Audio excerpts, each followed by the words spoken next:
Hello everyone, FPL Raptor here and welcome back to another video on my YouTube channel. In today's video we have the start of World Cup fantasy football content over the next 6 weeks spanning the entirety of the World Cup, and I thought what better way to start that than a complete guide around the rules, the scoring, how that differs from other fantasy games such as Fantasy Premier League. And at the end of the video, I've also got a first draft so that you know some of the players that I am considering. If you're excited for the World Cup fantasy content and if you're new to the channel, please do subscribe. Make sure to drop a like on the video. But without further ado, let's jump into it.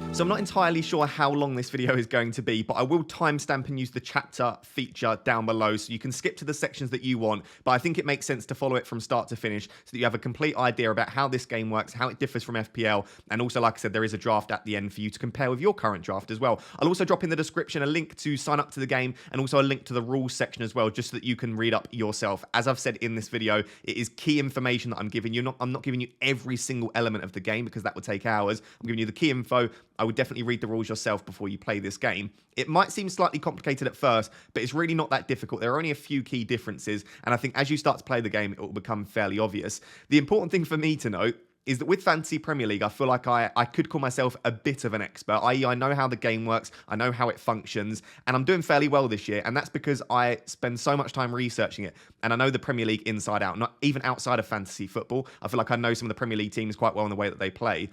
With the World Cup, obviously, there are so many nations that I don't know anything about. There are so many players that play in different leagues. I'm playing this for a bit of fun and for entertainment purposes. So if I get anything wrong, I do apologise. Let me know down in the comments. I'm always happy for you to call me out if I get something wrong, but don't expect this to be absolutely perfect because it's not Fantasy Premier League, and I do spend most of my time watching Premier League football. So as I said, that I will use the chapter function / the timestamp function down below so you can skip to the sections. This first point is just to note that throughout this World Cup fantasy football content, I will be talking about match days as opposed to game weeks. It reflects exactly the same thing. So in FPL, we call it a game week. In Fantasy World Cup and the Euros and stuff like that, we call it a match day. So anytime you hear me say a match day, it essentially is a game week. And what I thought I would just show you is there are going to be 7 match days, and they're slightly different sort of timing and scheduling to FPL. So as you can see here, they're pretty much every 4 to 5 days-ish. There are some where there's like a 6-day break, some where there's only a 3 or 4. But it's about every 4 to 5 days we're going to have a match day. And it might be worth just putting a note in your calendar and reminding yourself when the match days are so that you know when the deadlines are so that you don't miss it. We, of course, have 3 match days in the group stage. We then move on to the round of 16, quarterfinals, semi-final, and then the final as well. And the final will obviously be on the 18th of December. So we've got about 5 or 6 weeks for the World Cup fantasy football content to span over. There will be 7 team selection videos, 7 live streams, as long as you guys are enjoying the content. And yeah, just a note that it will be match days, not game weeks. So I would argue that the main difference between World Cup fantasy football and something like Fantasy Premier League is the bench / substitutions and also captaincy as well, because you can change both of these throughout the game week. So let me try and go through it in as much detail as I can without taking too long. So essentially, the bench is incredibly important because you can actually sub your bench players on during the match day. So with something like Fantasy Premier League, it's only automatic substitutions if one of your players miss out. Now, with World Cup fantasy football, you do, again, get automatic substitutions, but you can also choose to substitute a player on if one of the players in your starting 11 blanks, assuming the player on your bench hasn't played yet.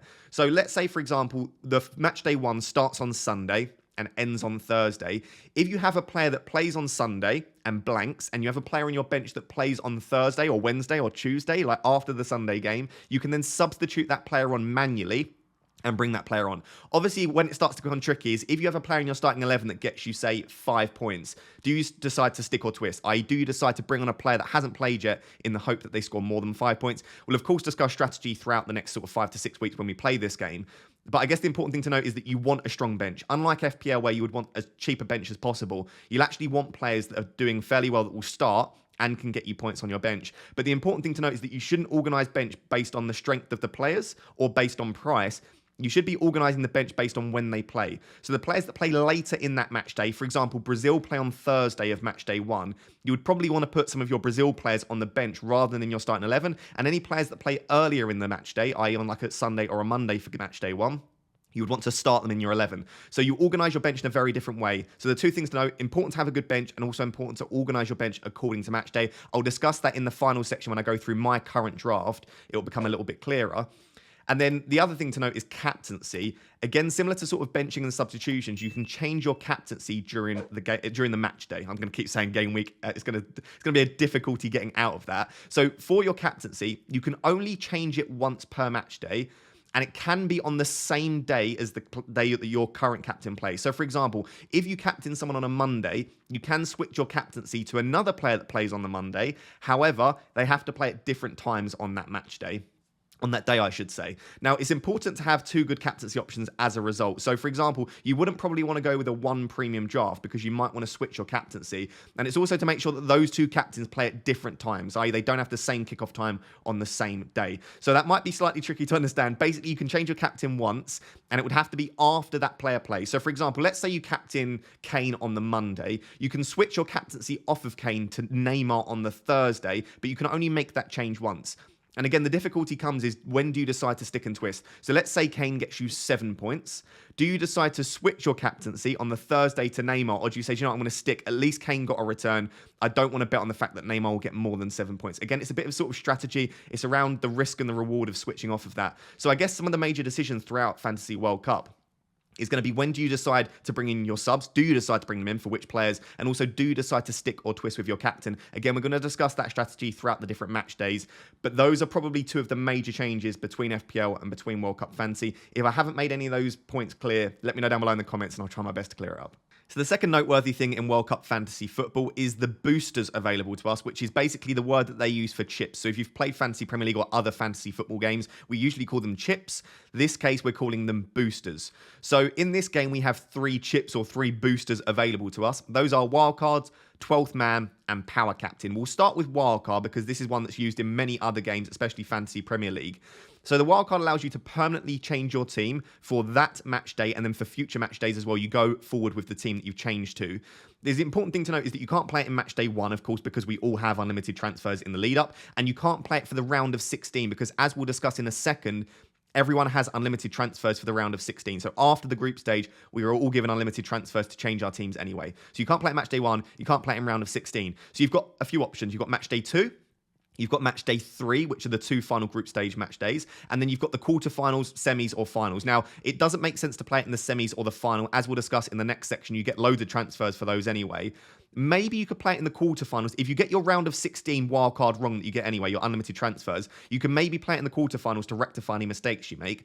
But I think realistically, the best time to play is probably either match day 2 or match day 3. And I think at the moment, I'm probably thinking of playing it in match day 2. So what that leaves you with is you basically attack match day 1 with your unlimited transfers with the team that you build now before the tournament starts. You attack match day 1, and then you basically wildcard out of that for match day 2 and 3. Then you have unlimited transfers anyway for the round of 16, and then you go from the quarterfinals onwards with no wildcard left. I think that's the best way to play it, but we will discuss strategies in the upcoming videos and streams.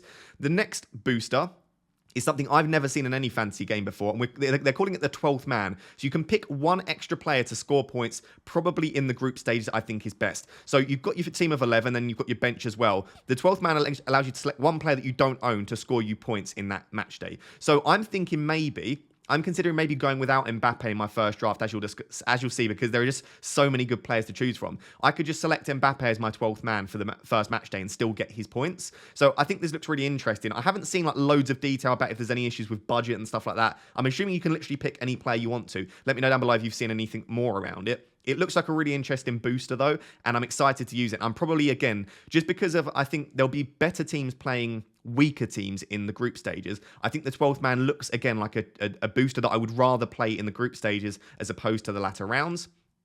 You've then got Power Captain, which I do think is a pretty cool one, but I don't like it for one reason, which I'll discuss. So Power Captain allows you to have your highest scorer in your team become your captain. So this is like after the match day ends, they select your highest scorer and they double the points for that scorer. So you basically don't have to stress for that match day around picking the right captain. So maybe you've got like 3 players, you think all of them are fantastic and you don't want the stress of choosing one and switching it. For that match day, you can just sit back, relax, and your highest scorer will become your captain. I do like it because it removes the stress of captaincy for 1 week. But I also think part of the skill is choosing the best captain, and part of the fun is choosing the best captain. And of course, in this game, you can switch the captaincy anyway. So you pretty much get 2 goes at it anyway. So I do like it, but I also think it removes a little bit of the skill. But there we go. Those are the 3 boosters. The wildcard's the main most useful one. And then there are 2 pretty fun ones outside of that, 12th man and power captain. I think all 3 of those I'm potentially looking at playing in the group stages. So I may be looking at 12th man in match day 1, wildcard in match day 2, and then power captain in match day 3. But we'll discuss the strategy again in later videos. This is just to let you know that these are the 3 boosters that currently exist. So we just spoke about the fact that you've got your wildcard and a little bit around transfers, but there are some specific differences with World Cup fantasy football in comparison to something like Fantasy Premier League with respect to the transfers. The things that are similar, you can roll 1 transfer as per FPL rules, so you can always roll 1 to the next match day, so that's the same, and you can take hits again as per FPL rules. The only difference with hits is that each hit costs -3 points as opposed to the -4 that we see in FPL, so maybe slightly easier to take a hit. And as you'll see when we move on to the scoring, players can actually score quite a few points, so that maybe means that taking a hit isn't as much of an issue as it is in Fantasy Premier League as it will be in World Cup fantasy football, so that's quite an interesting note. But the most important difference, as you can see, is the transfer allocation isn't 1 free transfer per match day. It increases as we go on throughout the tournament. And also you have 2 unlimited transfers. So pre-tournament, when we're building our teams now, of course, we have unlimited transfers. Before the start of match day 2, they give us 2 free transfers. So without costing any points, 2 free transfers. Before the start of match day 3, we have another 2 free transfers. But again, you can roll 1 free transfer. So if you only make 1 free transfer in match day 2, you can roll the second, and you therefore in match day 3 would have 3 free transfers. Hopefully that makes sense. Then, like I said, before the round of 16, after the group stages, we're back with unlimited transfers.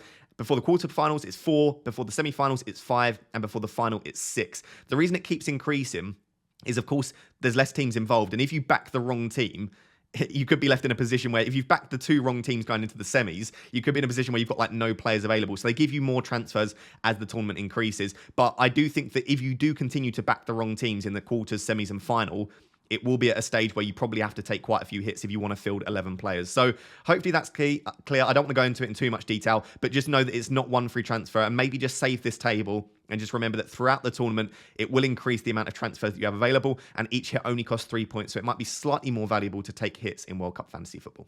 So the final thing to discuss is the scoring system for World Cup fantasy football, because it is different from games such as Fantasy Premier League. There are some differences in the scoring, which is important when you're selecting players because certain things are more or less important. So what I'm going to do is I'm going to go through the scoring for all players, the scoring for keepers, defenders, midfielders, and forwards, because it's different. And this is basically, I've just taken screenshots from the rules. So as I said, I will drop a link in the description. Make sure to read through the rules yourself. I'm just going through it in the order that they've basically gone through it to give you the information. But you can read through it yourselves to make sure that you're perfectly comfortable before you start playing the game. So starting with all players, the difference between this and Fantasy Premier League is 60 or more minutes, you just get 1 appearance points. There aren't 2 appearance points as there are in Fantasy Premier League. It's just the 1. If you play more than 60 minutes, you get 1. Assist is 3 points. Yellow card is -1. Red card is -2. Own goal is -2. This is fairly standard point scoring. +2 for winning a penalty is absolutely massive. So we've said for a while in Fantasy Premier League, it's annoying that if a player wins a penalty, but the player misses the penalty that takes it, they don't get the assist or they don't get any points for it. In this case, the person doesn't need to convert the penalty. Just winning a penalty alone will be +2, which is massive. And then conceding a penalty is -1. So again, if there's a defender that is well known for diving in the box, maybe they're not the sort of defender you want to select. So -1 for conceding, +2 for winning. So those are the major differences between Fantasy Premier League and also World Cup Fantasy. Moving on to the goalkeepers, we've got some slightly different stuff again. So a clean sheet, again, this is 70 minutes or more rather than 60 minutes or more, is +5. So if a keeper's played 70 minutes or more and they've got the clean sheet, that's a +5. The first goal conceded doesn't affect their points at all, obviously, other than losing the clean sheet. So there's no negative there. The interesting note, and this is very different to Fantasy Premier League, is every goal that's conceded after the first goal is a -1. So if a team concedes 7 goals, they would get a -6, because after the first goal, the 6 conceded after that would each be losing a point for that keeper. So if you think there is a team that have the potential to be absolutely battered in a given game week, you might not want to select that keeper. It is worth noting, again, due to the substitution differences, it's like Fantasy Premier League, you can substitute a bench keeper in for your starting keeper. So if your starting keeper on the Monday does really poorly and you've got a keeper that plays on the Tuesday, the Wednesday, or the Thursday, you can substitute that keeper in. So maybe start with a keeper that you think has the potential for a clean sheet, but then have maybe a slightly safer keeper on your bench. Other than that, If they score a goal, they get 9 points. Again, that is different from other fantasy games such as Fantasy Premier League. Goals scored +9. So if a keeper goes up for a corner in the final minutes and scores, that is going to be absolutely massive, +9 points. A penalty save, not including penalty shootouts, is +3. And then every 3 saves as per Fantasy Premier League, they do get an additional point. So keepers definitely have the potential to haul, but they also have, I think more so than other games, they have the potential to get you negative points. So that is something to bear in mind. Moving on to the defenders, most of this is fairly standard here. Again, clean sheet is +5. First goal conceded is 0. Each additional goal conceded is -1. So in a similar way to the goalkeepers, if you think there is a defender, even if they have attacking potential, if they play for a weak defence, it's probably not worth selecting them. And then goals scored is +7. So that is slightly higher than Fantasy Premier League as well. Might be worth selecting some defenders that could get you some potential goals as well. So moving on to the midfielders and the forwards, this is fairly standard as per Fantasy Premier League with a few subtle differences. A clean sheet point for a midfielder, again, they must have played 60 or more minutes in comparison to 70 for the keepers and the defender, and they get +1 point. Every goal scored is 5 points. Every 3 tackles is +1. Now, I think this does make sort of defensive midfielders and ball winners slightly more appealing. However, to make 3 tackles in a game is a fair amount. Even like something like 6 or 9 tackles that would be required for +2 or +3 points. That's a hell of a lot of tackles in a single game. It might not seem like it, but to make that many tackles is very rare. So whilst this does make ball winners slightly more appealing, I don't think this would necessarily make me go out and select CDMs as a result. What it does make me think is maybe teams that press quite high. If you've got like an attacking midfielder, let's say someone like a Bruno Fernandes, I don't really know Portugal's tactics, but let's say he presses quite high and wins the ball back as well as having some attacking threat. It maybe does make those kind of players slightly more appealing. And then every 2 key passes is also an additional point. So if there's a player, I'm thinking someone maybe such as like an Eriksen or I guess like a Modric, someone that really dictates play and you think will create quite a lot of chances for their team. Maybe they're someone that's worth selecting too. They get an extra point for every 2 key passes.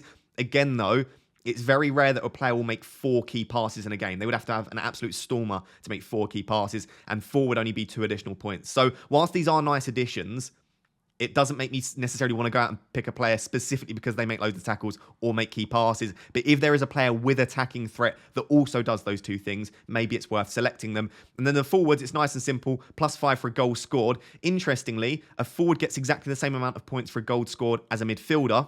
Whereas again, in Fantasy Premier League, a forward gets less points for a goal than a midfielder. So the same there. So it makes maybe forwards slightly more appealing. And then every 2 shots on target is 1 additional point. In a similar way to the tackles and key passes, though, 2 shots on target might not seem like a lot. But for a player to get 4 shots on target in a single game, is quite rare. And even then, again, that's only 2 additional points. So I wouldn't choose a player just because they take loads of shots. But again, if they do have decent attacking threat, you think they'll score goals.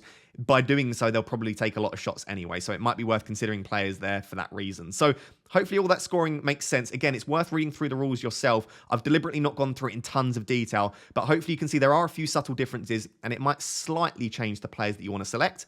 Finally, let's move on to the thing that you're probably here for, which is my first draft and some of the players that I'm considering ahead of match day 1. So I would like to remind you of the caveat at the start of this video, which is I'm not an expert on World Cup fantasy football, and I'm also not an expert on a lot of these players and nations. So do forgive me if I make any mistakes. If I've selected a player that you know is not going to start, please let me know down below. And also know that this will change right up until that first deadline. And I've only just started thinking about drafts and players that I want to include. This current draft has 1.5 million in the bank. The reason for that is because I guarantee there will be a player in there that I've selected that isn't going to start for their nation or maybe gets injured or something like that, and I'll probably want to upgrade them. So my first draft, I've tried leaving a little bit of money in the bank. I don't necessarily think you need to do that, especially if you're looking at playing your wildcard in game week 2, match day 2, I should say, then I don't think you need to leave money in the bank. You might as well spend all of it. But for now, I've left that. The key things that I wanted to maybe just draw your attention to is some of the players that I'm considering, because I do think there are a few gems in here, and also the way that I've organised the bench in that most of my bench players play after the players in my starting 11. So I've got Danny Ward in goal. Clearly not had enough of that Leicester defence in Danny Ward. So I've got him. I do think that the group for, obviously he's in the same group as England. I do think it's a relatively decent group. And I do think USA in the first match day is a decent fixture. So I've got Danny Ward in goal. I've got Diogo Costa on my bench. Now Portugal have, I think, a really decent defence, but a lot of their defenders are quite expensive. I think Diogo Costa is the cheapest way into their defence. So I've got the site up next to me, so apologies for keep looking this way. But Portugal play on the Thursday and Wales play on the Monday. So you can play Danny Ward. If he gets a clean sheet, you probably leave him in. If he doesn't get a clean sheet, maybe you risk it by bringing Diogo Costa on. It's a decent fixture against Ghana. And then, like I said, it's a cheaper way into that Portugal defence. I would absolutely love João Cancelo, but you've only got so much budget, and I've already got quite a few expensive defenders. With the rest of the defence, I've spent a little bit, but there are also a few budget gems in there. I've got Pavard. I think you could go for Hernandez, maybe Varane. Again, I don't know exactly what the starting 11 will be for France. I don't know exactly what their defense will look like. But Pavard in the past has been fairly nailed for them, and he's also got a bit of attacking threat. So if you are someone that follows the French national team, let me know down below what you think their defense will look like. But I wanted to get into that French defense. Again, Austria in game week 1 looks like a decent fixture. I've got Trippier. If there's any inkling that Trent might start, then maybe I go with Trent. But I think Trippier's been so good in the Premier League this season. I've owned him since game week 1 in FPL, and I think that he will start that first game against Iran. So I think that's a really nice fixture for Trippier there, and I would feel fairly comfortable. Listen, England have been a fairly good defence. We don't score a ton of goals, but I think it's a decent fixture from a defensive perspective. At the moment, I've got Dumfries. I know a lot of people will talk about the fact that Dumfries is injured. He did pick up an injury, I think, in training. If Dumfries is out, I'll probably go for Ake, or I might go for Frimpong, who I believe would deputise for Dumfries. So let's see how serious that injury is. But if Dumfries starts, he's an absolute monster in fantasy. He's so attacking. I remember in the Euros selecting him for the various games that I played there, and he was absolutely amazing. So I think he's full worth. I think he's 6 million. I think he's worth that budget, worth that price tag. And Dumfries at the moment makes it into my 11. I've got Mailer, I believe is how you put it. I'm going to butcher names, by the way. I do apologise. The Danish defender, again, similar to Dumfries, he was so good in Euros, and he's just so attacking. And Tunisia is a really nice fixture. So that's currently my back 4.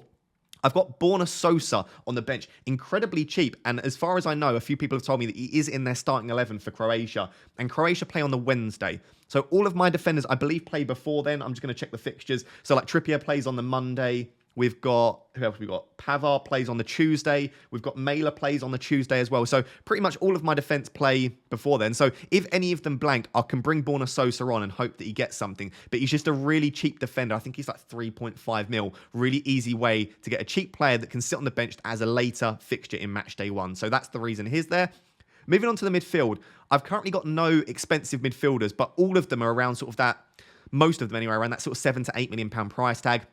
I've got Eriksen. Again, I think the Danish national team are really strong. I also think it's a good fixture. And again, he's someone that will make a lot of key passes. He'll maybe make some tackles. He's got that assist and goal threat as well. He'll be on set pieces for them. So I really like Eriksen. I think he's very talismanic. And he's been brilliant for Manchester United in the Premier League this season. I've also got Perisic against Morocco. The reason for that is Perisic takes, again, a lot of set pieces. And I believe he plays on the left wing for the national team. Again, correct me down below if I'm wrong.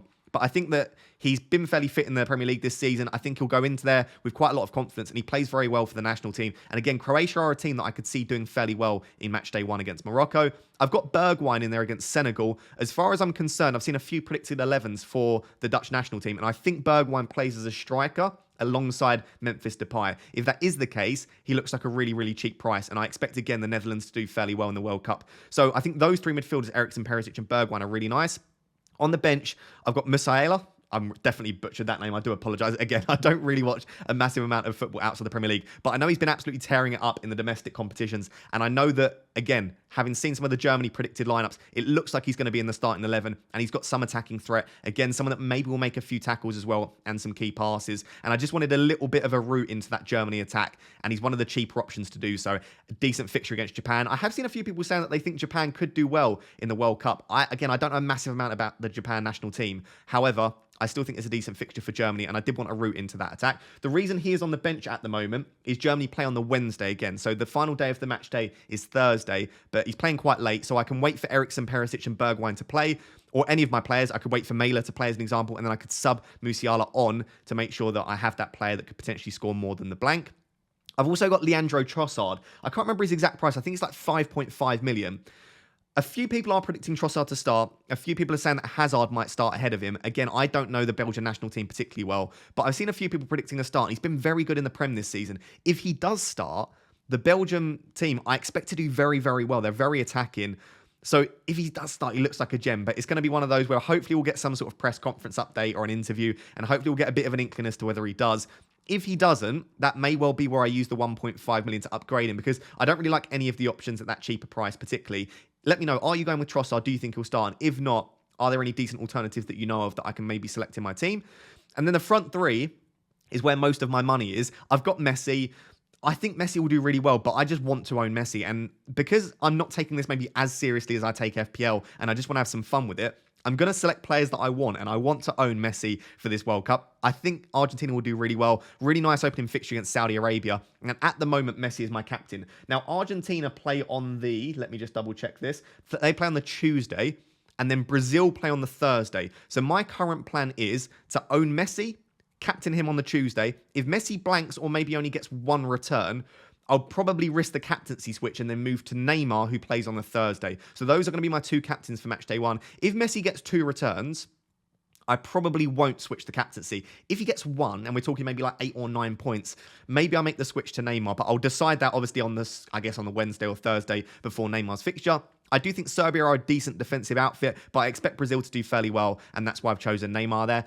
I am tempted to choose Richarlison over Neymar if he's fit, and then spread the funds a little bit more, maybe upgrade my midfield a little bit, maybe try and bring De Bruyne into my midfield, because I think De Bruyne is a great option. But for the time being, I wanted Messi and Neymar. I think they're two exciting players to own. And then I've got Lautaro Martinez, absolutely tearing it up again domestically this season. I think he'll do fairly well. And again, as far as I know, let me know down below if I'm wrong, I think he'll start up top for Argentina. If not, I can just switch from Martinez to Richarlison. There are some other players. I can't quite stretch to Ronaldo. But again, with everything going on with Ronaldo at the moment, I don't know how him and Portugal will perform. But maybe that's a switch I can make. Outside that, I could downgrade Martinez. There are some other cheaper strikers. And then maybe inject, like I said, a little bit more funds into my midfield. So that's the team. It's a very rough draft. I massively apologize if I got anything terribly wrong. Some of these players might be injured. Some of them might not even be going to the World Cup. Some of them might not be starting. This is just an initial draft, but I'm very interested to hear some of your feedback down below. Let me know what your current draft is in the comments too. And hopefully this has been helpful to give you a bit of an idea about the sort of structure and the players that I'm starting to consider ahead of the start of the World Cup.